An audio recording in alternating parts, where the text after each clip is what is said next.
রামের অবতার। তিনি কৃষ্ণ লীলা বিরাবার জন্য এসেছেন। যিনি নিজে কৃষ্ণ,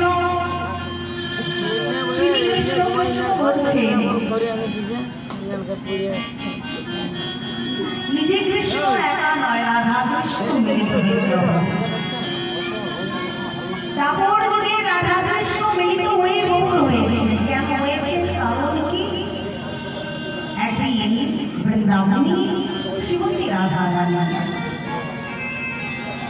প্রাণ বন্ধুকে কাছে ডেকে বলছি, বধূ জানো বধূ,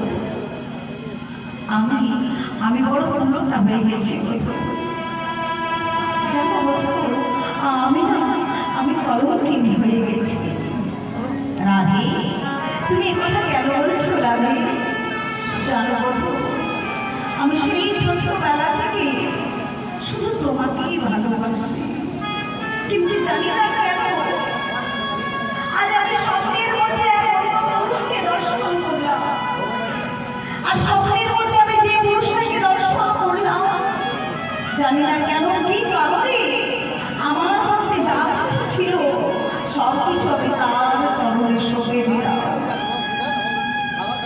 তাই আমি কলঙ্ক হয়ে গেছি, আমি কলঙ্কিনী হয়ে গেছি।